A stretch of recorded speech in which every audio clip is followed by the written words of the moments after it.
Nurah Speaks is a weekly podcast that tugs at the soul and consciousness of the Black community. With show topics such as youth empowerment, education, women's impact, and civic engagement, Nurah Speaks challenges the listener to not only join the movement, but be the movement. On the show, you'll learn from insightful guests who have demonstrated capacity in these fields and more, and I'm your host, Noor Muhammad. Welcome to the show.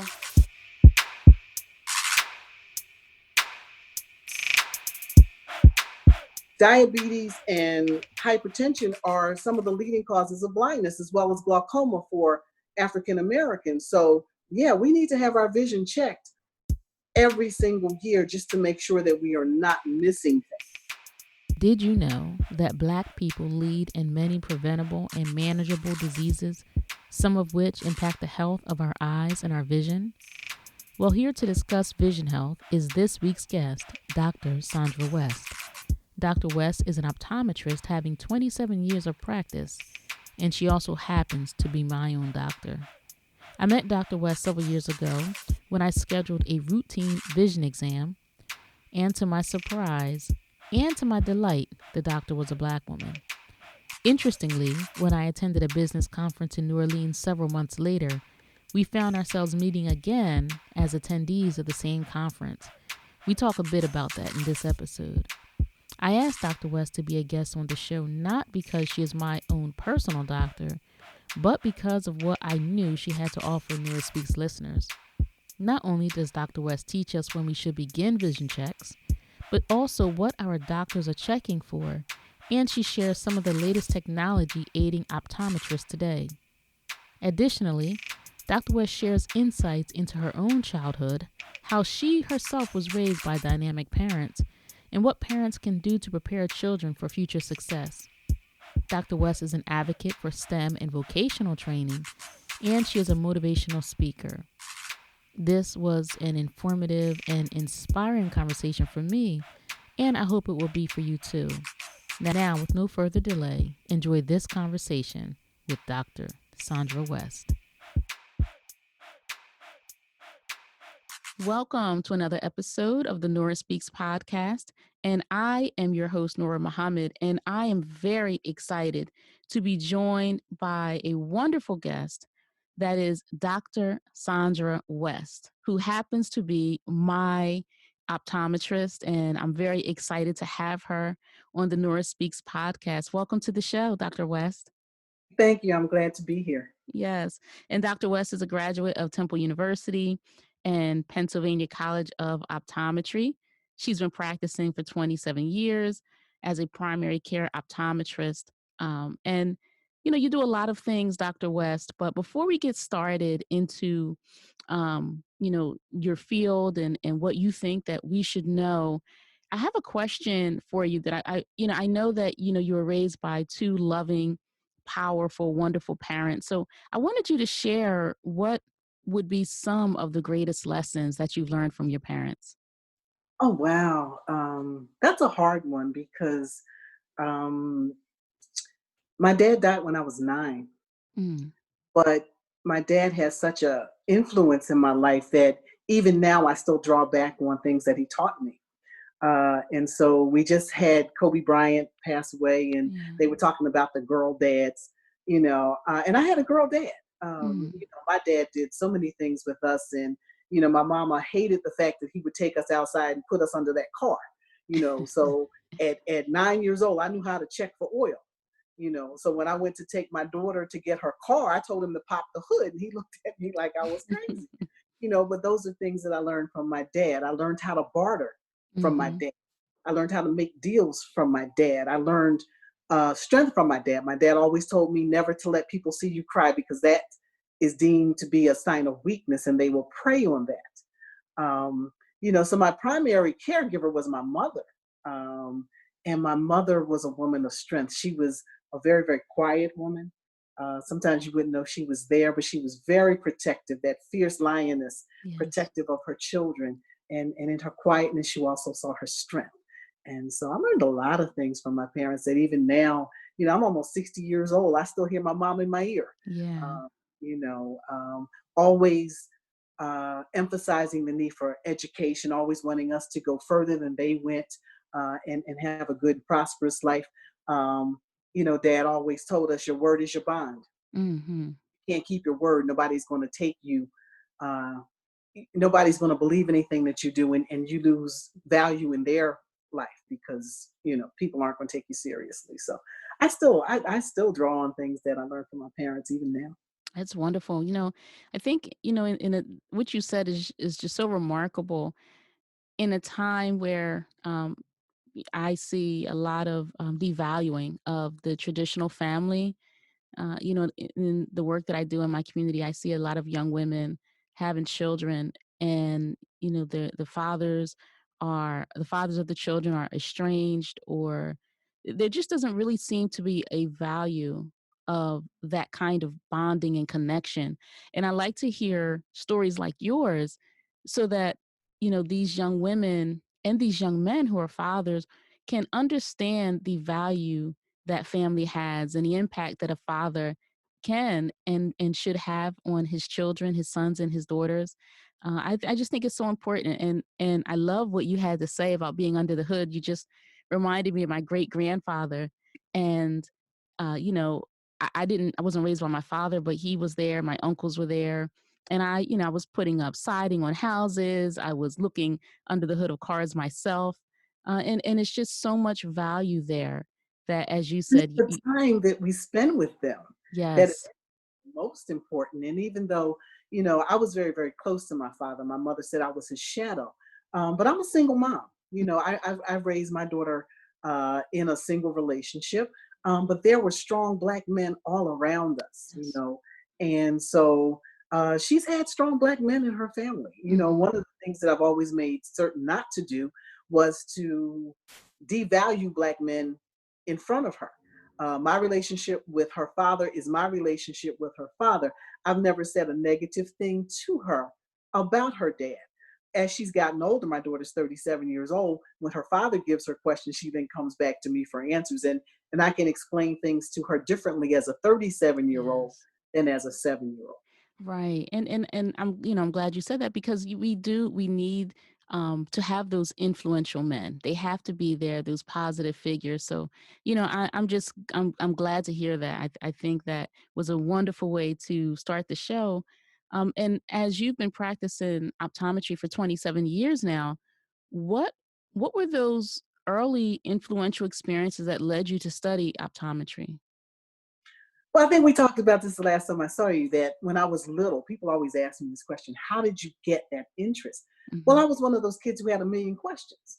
And as a child, I started wearing glasses when I was 9, and I had a lot of questions because I thought I could see. Now you're telling me I can't see, and what happened? Right. Uh, but back in the 60s, it was little girl, go over in that corner and don't ask any questions. Well, just because you're not going to answer my questions doesn't mean I'm not going to go find the answer. And so I started seeking answers for myself. And when I was in high school, I met a doctor who had just graduated. I asked him questions, he gave me books. And so I got to read up on the eye. And so that's actually how my interest peaked. Mm. Were there other interests that you didn't pursue, or was optometry just such a strong passion for you? Well, I have to kind of go back because I have a bachelor in social work. People don't Oh, realize that. I have oh. actually have a bachelor's in social work. I'm a nappy-head little girl from North Philadelphia. I come from a single parent household. I told you my dad died at 9. And in high school, when I started researching optometry, I realized very quickly we didn't have $20,000 a year to send me to Mm. optometry school after 4 years of undergraduate. So I decided to just go get a degree. I could work with people. I love working with people. And then I would figure it out. But as a social worker, one of the things I always said to my kids was that you have to have a dream and you have to shoot for the dream. Yes. And then I decided I needed to shoot for my own. And so that's what I did. So I have a degree in social work and I have a doctorate in optometry. And sometimes the two actually come together. People find that interesting. But there are times when I have the doctor and the social worker. Mm. I can see how that fits you. I can, from my time with you. So, for those of us who don't know the difference between optometry and ophthalmology, explain that to us, please. Well, let me do the three O's because they always mix up the three O's. So we'll start with the ophthalmologist. Okay. The ophthalmologist is a medical doctor, a surgeon who deals with diseases of the eye. An optometrist is not a medical doctor, but we are trained to treat diseases of the eyes. But I am not a surgeon. Trust me, I am not. I know my limitations on that. But I can treat certain diseases. So if you have a conjunctivitis, if you have red eyes, I can treat those kinds of things. But if you have a cataract, I'm going to send you over to the ophthalmologist. That is the surgeon. Okay. The optician is the technician who helps you with your frame selections and or makes your glasses. Okay, so Okay. those three O's everyone always mixes up. So with the optometry, you are understand or helping the patient understand their vision needs. Yes, we help them understand their vision needs, but again, we can also treat some eye diseases as well. Okay. So as an optometrist and seeing people coming in, and do people come into to see you when they notice a change in their vision? Do people come in there before, as preventative or getting ahead of things? I find, Well, we should get people to come in as a preventative measure. You really don't want to wait until something is wrong. So for children, for instance, um, if you have a normal child, there's nothing going on health wise, those babies honestly should be checked in preschool and as they're going into kindergarten. If there is a serious health problem, those babies are picked up in the prenatal ward. Okay, they mm, have pediatric ophthalmologists that go in prenatal clinics and diagnose those children because if you don't catch vision problems early, the child may never see. mm, So that's why we try to encourage people, don't rely on screenings at your school. Don't rely on screenings at the doctor's office. Take them to an eye care professional because we're doing tests that other people can't detect. And if the child is not corrected by a certain age, they may never get 20/20 vision or even close to that. There's some kids that for the first time, they're 11, 12 years old, and now somebody picked up that they have a vision problem. We may not get them corrected to 20/20. 20/40 is the legal requirement to drive, but there are some children who cannot see 20/20. wow. So, when I raised, I'm raising two sons, and I recall, going to the pediatrician, and they would do the test. They would have them stand back behind a line and read from the board, and I was never encouraged to take them to see an optometrist. Just as a routine screening. And you're saying that that is something that we should absolutely do. So, at what age should they come to you? By the time they are going to preschool, unless there's a problem ahead of time, if you see your child bumping into things, let your parental instincts kick in. If something's in front of your child and your child doesn't see it, or your child is reaching in and is unable to grasp it the first time, let your parental instincts kick in. There are pediatric ophthalmologists, there are pediatric optometrists. If you suspect there's something wrong, follow your instincts. Hmm. But even when everything seems right, by the time those children are going into preschool, they should be checked. Okay. Okay. Okay. Well, that's good to know. I didn't know that. And I think that there are a lot of things that we don't know. Um, when somebody is going to the doctor, of course, they're looking for blood pressure. Adults have their blood sugars drawn, and things like that are part of the routine screenings for adults. But I also recognize that there are some diseases that do impact our vision health. So, can you help us understand, Dr. West, what medical conditions actually can impact and impair our vision? Sure. So again, we were talking about the children. Uh, there are things such as sickle cell Mm. that can impact on a child's eye health as well as their physical health. There are things like Lyme disease, juvenile rheumatoid arthritis can impact on their vision. So that's why we say, yeah, children should be checked every year. And we're talking about little ones, but make sure you're taking the little ones to a pediatric facility. Mhm. My child, when she was little, never went to my family doctor. She went to a pediatrician. So even though in my particular retail setting, we start at about 7 or 8, those children should be checked well before that. Mhm. Okay. So for adults, for children, you should be checked every year. For adults, healthy adults, um, every 1 to 2 years is fine. But if there's a family history of high blood pressure, if there's a family history of diabetes, not only should you be having physicals once a year, you should have your eyes checked once a year. Diabetes and hypertension are some of the leading causes of blindness, as well as glaucoma for African Americans. So, yeah, we need to have our vision checked every single year just to make sure that we are not missing things. Hmm. So, well, then help us understand the anatomy of the eye where the high blood pressure or diabetes is impacting our vision.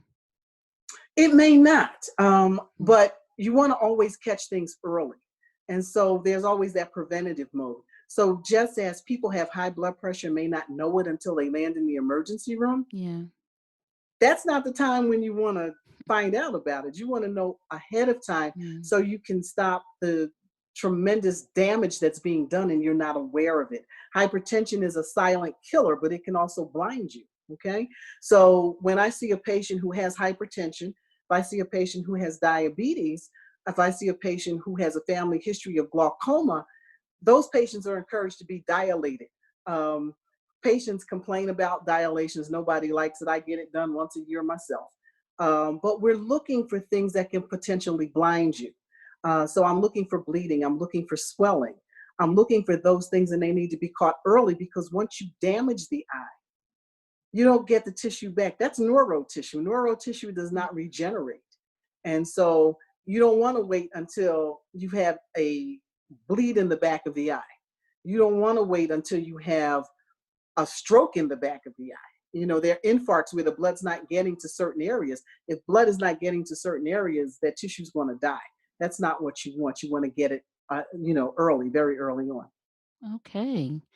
Um, so then what is I know what a cataract is. I was present when my grandmother had her cataract extracted and she had a lens implanted. Yes. Um, what is glaucoma? Glaucoma is a certain, there's certain diseases that impact on the optic nerve. And typically, when we think of glaucoma, we think of the pressure being too high in the eye. And when the pressure is too high, it starts to damage the optic nerve. And once you have that damage occurring, again, it doesn't regenerate.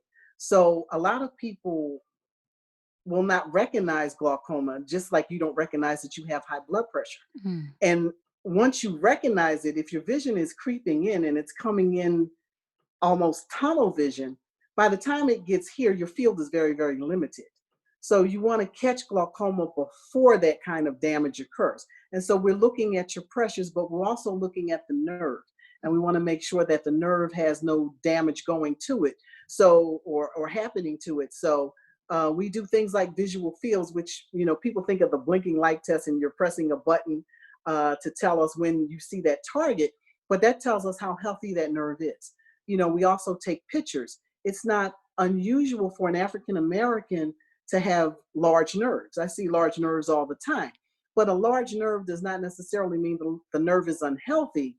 We start to do other tests to make sure that that eye is healthy. So we're checking pressures and we're taking pictures so that we have um, something to compare over time. What Mm. this nerve looks like today versus what it looks like, 5 years from now. The visual fields, we have visual fields that tell us, how far out you can see. Again, you don't want that field to shrink because then you've got damage that you can't get back. But some of the newer technologies, we have OCTs, which can give us a picture on another level, and it tells us early changes where we would not be able to see with the other technology. So yeah, there are a lot, Mm. lot of advances that are going on in optometry that are really, really exciting. So we've gotten the retinal camera. Some of the offices are now starting to get the OCTs on a mass basis, and so yeah, it's pretty exciting. Wow. Well, see, your excitement that you have right now is, one of the reasons why I wanted to have you on the show because, the few times that I've been there in the office and, I'm somebody that asks my doctors a million questions and I thought, well, it would be great to capture this conversation on the microphone Hmm. Because I'm sure there are other people besides me that are curious about, what's going on with our eyes and how we can protect our vision. So I do some work with folks who have intellectual disabilities, and I know that they too have vision screens. So help me understand, for someone who may not communicate in the conventional way, for them to say, "I see," um, or reading letters or reading numbers.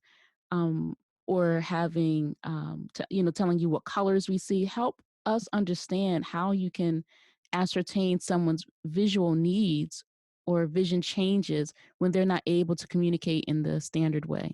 Well, let's go back to the baby. Let's go back to the infant. Infants can't talk. Hmm. But I don't need the baby to talk to me to determine whether that baby has a refractive error, whether they are in need of eyeglasses. And so there's a light actually that we can take a scope. And this is old school, okay? Because you guys are used to the auto refractors. We put you behind this Yes. machine, we push the button, it gives me a piece of paper, and it gives me a baseline. Well, I can't do that with an infant. Well, I could, but and they have handheld auto refractors. But if I'm doing it old school and I'm using what's called a retinoscope, when I look in the eye, I'm looking at a pattern that goes with motion and against motion, and it tells me whether they're nearsighted or farsighted. It tells me whether they have astigmatism. So just by visualizing that light and how it's being visualized in the eye, I can tell whether you need glasses. I don't really need you to talk to me on that one. Okay. Mm. But we have a lot of patients who come in. We have certainly group homes that bring kids in as well as adults who are nonverbal. We had a little girl, I remember she um, was nonverbal, but her stimulus to light was intense. Mm. And I actually kind of said to them to put her in another room and let her calm down. See, that's when you see the social worker come out, Yes. because I'm realizing that this child is responding to something else. And she was very overwhelmed during the exam. I could tell that she needs glasses. She may or may never wear her glasses. But I also knew that the stimulus from lights was so intense with this child that the staff needed to be aware of it. So when they took her back, they actually worked with the therapist there to put her in settings where the lighting was not so overwhelmed with her, and she actually was more responsive in that manner. So we don't necessarily need you to talk to us. I can refine it with you because I'm talking to you, Right. but I had a 6-year-old that would not talk to me during that whole exam, and his mother's like, well, how can you tell? I can tell. And I think the child just didn't want to give me a wrong answer. And so Okay. I said, you know what, take the glasses, I'll bring him back in a month and I'll see him. Yeah. And then he was talkative. He just never wanted to give me a wrong answer. But if the target is not clear for him, he's not going to respond. Right. And once the target became clear for him, I couldn't stop him from talking. So, we don't really need people to talk. I remember being at the VA, and one of my patients had an injury, which kept him from communicating verbally. And I don't know what made me give him a piece of paper. Mm. And I gave him a piece of paper and he started writing. And he said, nobody ever asked me before. So there are ways of doing it, but people come in and they speak a different language. Right. I don't speak Chinese, I don't speak Russian, but I can get that exam done. And once you begin to communicate with people and feel them out, you can tell whether it's clearer. They will let you know that, yeah, that one. No, go Gotcha. back to the other one. And I don't speak Russian, but we get it done. So Okay. we don't necessarily need people to talk to us, but I certainly can refine it better for you because I can speak with you. Okay. Well, in your field, Dr. West, do you find that there are um, a nice a black representation, or and I ask that because I participated in a career day at an elementary school last year, and those of us presenters, we were all grouped together in a conference room and chatting, and there was a black pharmacist in the room with us, and she was saying that there are so few black pharmacists, and she's really it was really her goal to really encourage the young people to consider pharmacy as a career. So do you find representation there?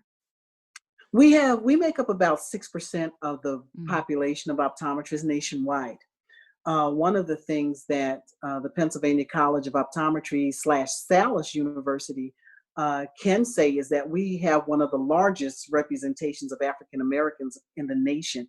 And one of the reasons that we had that representation was the former dean at the college, Dean Robert Horn.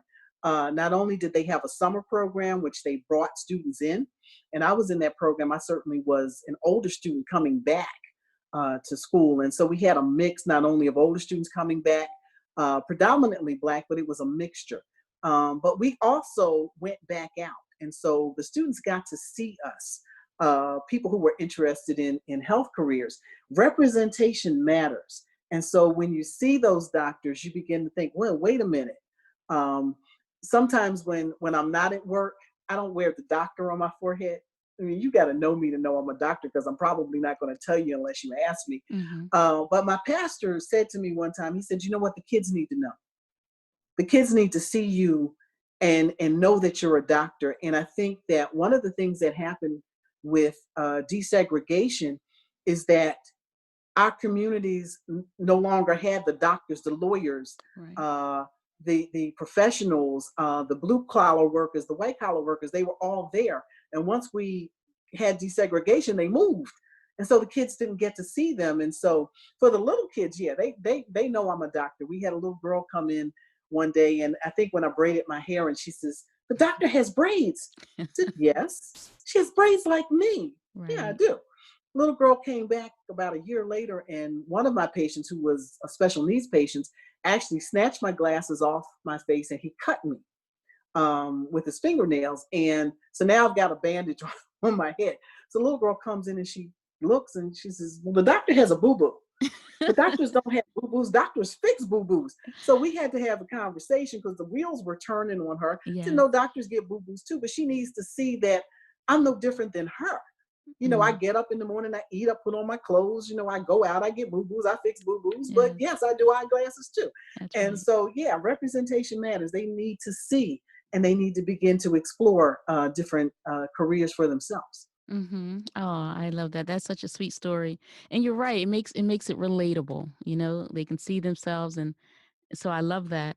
So as you talked about the technological advances and the importance of us young people seeing doctors and attorneys and other professions look like them. I know you're also an advocate for vocational programs. You're an advocate for STEM programs, and I see that in many urban areas, urban districts, these um, kinds of programs are not included in the education. I remember being in high school. I went to a high school in a rural, predominantly white community, and we had the shop class, we had the home ec, and you know, so you can learn trades, sewing, all of those things. But I don't see that represented in our urban school districts. So share with us what you think that we're losing when we're not offering these areas of interest to our students, our children at the high school age when they are thinking about what am I going to do after I graduate. Well, understand that sometimes, even in the high schools, I went to an academically talented high school, okay? But that doesn't mean that people weren't trying to steer me away. You got to be real careful about that. And so I would say to parents, expose your children, expose them to a variety of things. College isn't for everybody, um, but certainly things that are passionate, that your children are passionate about, that holds their interest. But we also have to be realistic and think about careers that will be profitable enough to allow them to live. Right. I mean, it's not enough to just survive. We want to thrive as well. And so, let them go out and see what electricians do. Let them go out and see what a plumber do. You do not want me to go in my kitchen right now. I tried that one day that the zinc got blocked up and I tried to get a wrench and I made a mess and I called the plumber because I don't know what I'm doing in the kitchen. Um, but we don't expose our children to that. We need to allow our children to explore. We need to allow our children to understand that failure is a part of success. Yes. And so if you don't go out and try, Excuse me, if I could tell my younger self anything, it would be to give myself room to fail. Because I was always in a competitive environment, and so failure was never an option. Mm. But if you don't try different things, then you never know, what you're capable of. But someone told me one time to never take a typing course because somebody would want me to be a secretary and they would push me in that venue. So I didn't learn how to type until I was probably 25, which then I had to learn the computers. That was fun. But the science classes for me, when I started taking science classes, things clicked. When I took math classes, that was always a challenge for me. But there's some science classes that I just didn't want to take. And so I make sure that the kids understand I'm no different than you. Physics, the only thing I thought I needed to know was what goes up comes down. Yes. But I use physics every day. Optics is Right. physics. Right. You know, chemistry, I don't know who strung all those carbon molecules together. You know, uh, when I decided to become an optometrist, my nemesis was organic chemistry. That scared me. But fear, it can strangle your mind. It Yes. keeps you from learning. And so once I got over the fear and I decided that it was a hurdle that I just needed to clear, and once I clear the hurdle, then I can go on that path. And so, yeah, organic chemistry just became a hurdle. I needed to get over it and keep it moving. And once I let the fear go, then it clicked. That light bulb went off one day, and me and the professor looked at each other. It's like, well, when did that Right. happen? But yeah, but that fear, the fear of being in a room with cadavers. You're going to put me in a room with a cadaver. That's just never going to happen. And so that was one of the reasons very early on, the cadavers and organic chemistry. I'm like, maybe you need to rethink, optometry as a career. But once I got past those hurdles, I was in my element. And I love what I do. Yes. I love what I do. So, just to recap what you said just now is just so powerful to me. One, parents, we can't necessarily rely on the schools, but parents, we have to expose our children to various fields, not just an academic meaning going to college, but there's also, various trades. Um, you talked about helping young people see how different areas translate into others, right? You talked about like the carbon and seeing how it's going to relate to what it is that you want to do, and then overcoming fear and fear. And I like that you said, it's just a hurdle. It doesn't have to be a wall that you can't get through. It's just a hurdle. You go around it, you go under it, you go over it, but it's just a hurdle. And that's so It's a hurdle. important for all of us. It's a hurdle. And I think once you reframe it in your mind, then it becomes an attainable goal. And so even at 12 years old, I'm telling children that you need to have a resume in your Mm, mind at 12. You need to have a goal in mind. You need to understand what you're bringing to the table. And you also need to understand what you need to get to where you want to go. And so if you need the A in a class and you only have a B average right now, well, what do I need to get to the A? But you have to shoot high. If you shoot high and you shoot for the A, and you get it, then yes, you're right on target. If you miss and you get the B, okay, that's still very, very good. But if you aim low, you're gonna it's pay dirt. I mean, come on. mhm, Always aim high no matter what you do, but you have to understand what you need to get to where you want to be. And so even at 12 years old, I tell people that all the time. Understand your strengths and understand your weaknesses, but you can't allow other people to identify them for you. mm, So I'll give you an example. I've known since I was about 5 years old because they always put me out front. The nuns decided that I was a kid who could read at a third grade level in kindergarten and that I had the gift of gab. And so they would put me out front. But the same thing that allows me to speak to people is also one of my greatest weaknesses. It's a strength and it's a weakness depending on how I use it. right. So while my voice can be used to motivate and to encourage, the voice is also a weapon. And so Mm, you have to tone that down and you have to understand when to use it. There are times when I need that weapon to back people up, but never to destroy people. Yes. So it's a Wow. weakness and it's a strength. Right. And And I you think have to understand that. So you have to know yourself. that's You really wonderful. have to. Yeah, and being sophisticated to know the difference. Wow, Dr. West, this has been a wonderful conversation, and it's going by just so quickly.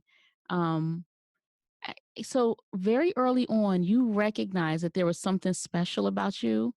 As you said, you had many questions. It seemed like your father let you know that not only did you belong in the room, but the room was yours. And you do speaking now, right? And you do mentorship now. Mhm. Did you I don't did you see this in your future? I mean, obviously anyone who enters social work is because you care about people, but did you see yourself impacting people on the level that you have? Probably not at an early age. I shy away from it. So when I know the gift is there, and I use it when I was younger, I used it when I needed to use it. Mhm. So if the nuns, I went to Catholic school when I was younger. If the nuns put me out front and they said, we want you to read this. I gave the speech at my kindergarten graduation. I mean, they paid attention to me, but I'm not a prodigy. I'm a child that somebody paid attention to. Wow. That's all I am.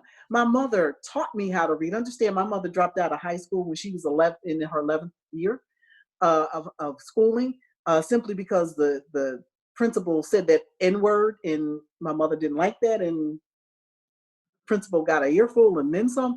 And my mother never went back. But my mother taught me how to read. So by the time I got to kindergarten, I was reading on a third grade level.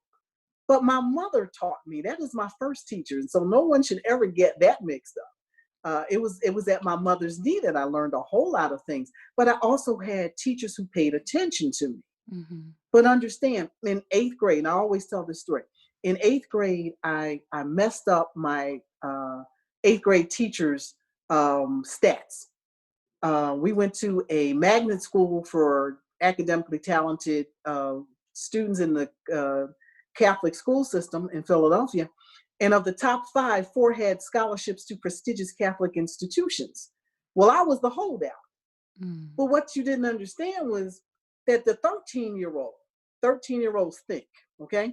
This 13-year-old had a meeting with me, myself, and and we decided that I wasn't going to a Catholic high school because we had to pay for that.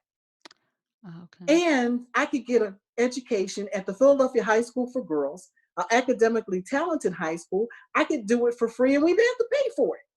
So I decided to do enough so that I wasn't bringing attention to myself, but I made sure I wasn't going to get a full scholarship. Mm. I made sure of that because there are other costs that are involved in that, and I didn't want to be bothered with that. I went to girls high, and so the teacher said to me 2 weeks before 2 weeks before I was scheduled to take the entrance exam, she says, "Well, where are you going to school?" And proudly and confidently, I said, "I'm going to girls high." And Mm. the teacher turned around and said, "You'll never get in." I'm not angry at her anymore, Mm. but that was the first time that I arched my back, because sometimes you just need to level that playing field. Yes. And I looked her straight in her eyes and I said, "You watch me. Just watch me." So if you ever want to quiet your haters, succeed at what you set out to do, and they will quiet every time. And so, yeah, I would like to see her now, just so we can kind of go back and say, you never came up to me and said, "Sandy, what's going on? I know you're a good test taker. I know Right. you're a good student. There's something going on in your life." She never said that. She was just upset that I messed up her stats. Because when number five had a full scholarship, and he went to NASA, by the way, and number two didn't, I messed up her statistics, and that's all that was about. But Yeah. it no longer became about the student, it became about, numbers. And her, yeah. Right. Wow, people who are influential in a child's life, whether that's family members, teachers, we can't take it seriously enough the kind of impacts that we can have, and I love that. Quiet your haters by doing what you said that you would do. Yeah, succeed at what you set out to do. Yeah. But even kids at an early age, they know. I mean, I knew by the time I was probably 9, I could read, write, and do arithmetic. And you can't take that away from me. Mm. You really can't. And so the more I was exposed to it, the more confidence I had. And so even when this teacher could tell me, "You're never going to get it," I said, "Watch me," and I did. Yes. So parents, pay attention to your kids. Don't let teachers or anyone else tell you that your child cannot. Yeah. There certainly are stories out there, and we've heard them before, where children are labeled ADHD and they're unteachable. I remember a story of one woman where she took her child out of public school and she homeschooled that child, and that child went on to college and did exceptionally well.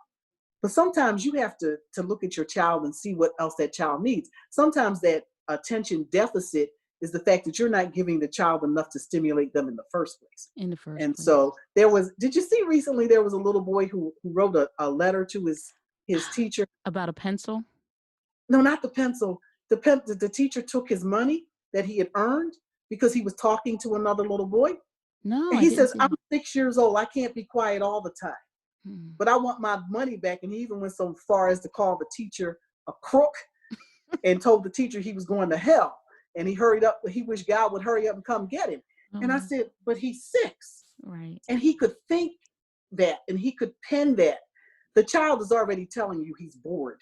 Right. So I hope that other people around that child saw the fact that this is a child who you need to give some additional work to, because he's not being stimulated enough, as opposed to punishing him. Mm-hmm. But yeah, it was a really, really funny story. And I'm glad I'm not his mother, because I would have to laugh and not let the child see me laugh. And then make sure that child had things in place to give them the stimulus and the academics that they Mm-hmm. need. So, Dr. West, in your motivational speaking, do you also speak to parents and primary caregivers of children?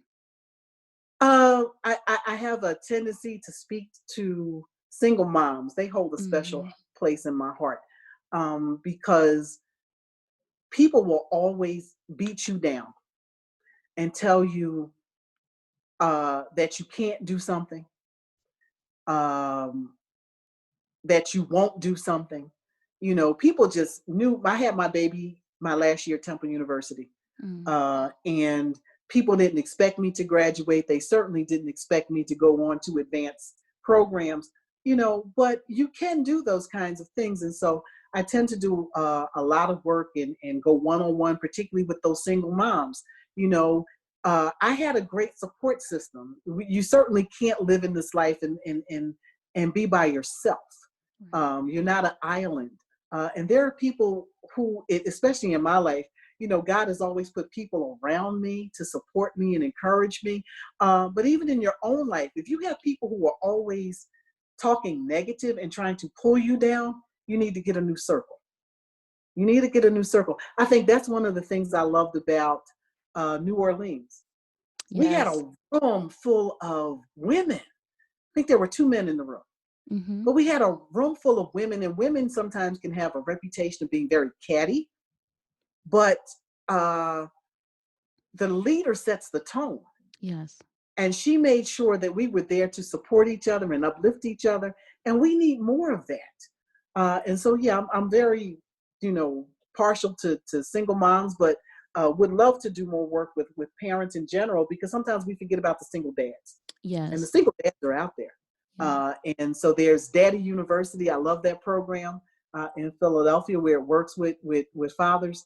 And that's something that's needed. But the single dads are almost invisible. You don't see them.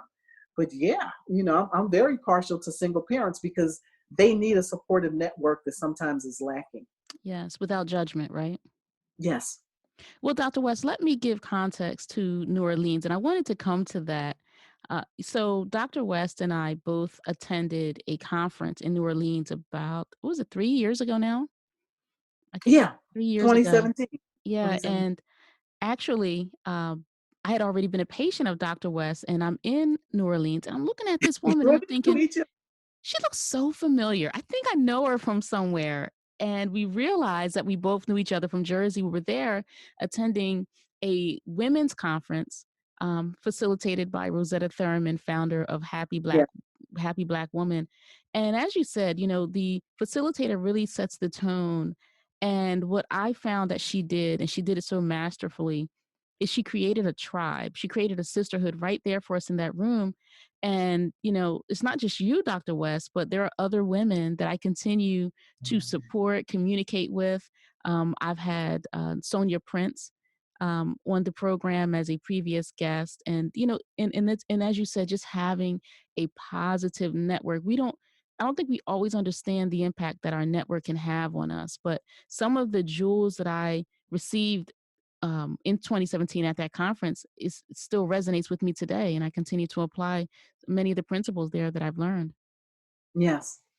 Such a positive force. And people from that group now, if they called on the phone, I think I worked with um, Kim Coles after that, Speak Your Gifts.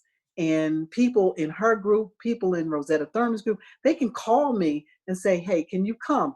And there's that sisterhood, there's their support. Yes. There was no expectation, well, what can you give me Right. if I come on your podcast? It was a means of coming on not only to talk about health and the need for us to always be proactive with our health, but also to support you in your podcast and to hopefully give a message that inspires somebody else. And I appreciate it. And you certainly have. You're inspiring me. So you've reached one so far, Dr. West. I want to thank you so much for coming on the podcast and sharing, what you have with us. I think that we can learn so much from one person's journey. There are valleys with our hills, and Sure. we don't hear enough, I think, about the valley, or at least coming out of the valley, right? We don't have to stay in the valley. We can come out of the valley, and sometimes we will need a helping hand doing so. And I believe that voices like yours, Dr. West, will give others and me encouragement and motivation to know how to move forward, with a network and a community, and just having a strong belief in oneself. And I think that what you're doing is instrumental. And when I went to have my vision checked, and I saw you, and I was a full adult woman at the time. It meant so much to me, Dr. West, that when I walked in, the doctor was a Black woman. And as you said, being able to check one's vision, you don't you may not need a strong cultural competence to that, because as you said, whether someone doesn't speak English, doesn't speak at all, is from another culture, you can still get the exam done. But what it did to my mind and to my heart, to have a doctor that I just felt like she knows me, that meant so much to me. Well, you know what I find and what really gets my heart is my seniors. When my seniors come in, and I'm talking about the 70, 80, 90-year olds who come in, and they come in the back, and the conversation, because I will always stop for them and have the conversation. And it's, daughter, I'm so glad to see you. Mm, But what they need to recognize is that I recognize the path that they paved. And so, for some of the children who, when I hear this, okay, boomer, that always makes me laugh, because I always sat at the knees of my elders and I tried to learn from them. One of my friends she just recently passed. She was 101, mm, and loved her to death, and just loved to hear her stories and her encouragement. But I stand on their shoulders, and I understand that. And I understand that children, when they see me, need to understand that things were not always easy for me. There have been valleys in my life, but I've been able to overcome those valleys. So people sometimes see professionals and they think, oh, they got it made, like right. somebody gave us a carpet and we just flew in here. And that doesn't happen. There's usually a struggle in the background that people don't know about. And so, yes, I do tell those stories to encourage people. Look, if I made it through a medical program, so can you. Okay, That's right. trust me. I was a single mom going through that program, and thank you, Jesus, because I got through it. God had his hand on me. He surrounded me. And I thank all those people who supported me through. Wonderful. So, Dr. West, as we are closing, is there anything that you would like to add in closing? Anything that we haven't discussed? Is there a question that I have not asked? Well, I would just like to just encourage people. particularly African Americans, to be proactive in your health, be proactive in your life. Mm. Don't take for granted that I feel healthy, I look healthy, so I am healthy. Sometimes things can creep in there. And so go get those physicals. None of us like blood tests, but I get blood tests done every year. None of us like to have invasive tests, but the mammograms, Mm-hmm. it's important for us to do that, even particularly women, as we're taking care of everybody else. You can't be a caretaker if you don't take care of yourself first. And Right. so always be proactive with those kinds of things, because they can impact on you and take you away from here. I'm hearing 30-year-olds that are dying of heart attacks, Right. and some of it's just stress, the stressors that we put on ourselves, and the demands in life. And so even as I'm now coming into the last decade of this year. I'm 59 this year. I realize that I need to pull back a little bit. I'm working, I think I told you, almost 50 hours a week, and it's like, what are you doing? You know, you need to kind of pull back and do some other kinds of things. But that also releases some of the stress that's on my body, because that can induce high blood pressure. Our Right. eating habits we need to be conscious of. There are just so many things in our lives that we need to be proactive about, and not wait until something is wrong and then react to it. Right. And so, Dr. West, folks can find you on Instagram at Sandra West underscore speaks. Yes. And how else can they get in touch with you? You email If you email me at stwestod at gmail.com. That's my professional email. And so I'll get it quicker in that Gmail than I will in the other one, Okay. because sometimes things get lost. But yeah, you can find me at those. Okay. Well, thank you so much, Dr. West. I'll say this, one of the so much of what you said was impactful, but one of the most profound things that you said, I wrote it down as you were speaking. You said, I'm not a prodigy. I'm a child someone paid attention to. That Yes, is so powerful. yes. So powerful. And so, yes, we all need to pay attention to those little things in our children, and encourage them. Mm. Dr. West, I can talk to you all day, and I think I've certainly been in your office taking up probably more time than I should have, and I don't want to take up more time tonight. I want to thank you so much for being such a wonderful and thoughtful guest, and thank you for the work that you're doing in the community, impacting our young people and impacting our sisters. Thank you as well. You do marvelous work in New Jersey. Quite aware of what you do, and I support you. We have to get together and do a project together, We and do. so we'll talk together. We'll talk about that at some other time. But yeah, I'm looking forward to doing those kinds of things as I'm starting to wind down. And this is going to be my third career. I'm going to flip the wheel again. Yeah, you Uh, winded down in one, you winding up in another. I'm winding up in another. Thank you so much, Dr. West. Thank you, hon. Thank you for listening to another episode of the Nurah Speaks podcast. Be on the lookout for a new episode coming at you fresh next week. And as always, if you want to learn more about me and the work that I do, visit my website, NurahMuhammad.com. Or if you have a listener question, email me at info@NurahSpeaks.com. You can also follow the Nurah Speaks podcast on Facebook, Instagram, and Twitter at Nurah Speaks Podcast. I'll be sure to include links in the show notes. If this show has value to you, please subscribe, rate, and review, and share it with family and friends. And be sure to check out previous episodes. And remember, don't just join the movement, be the movement. Stay in peace.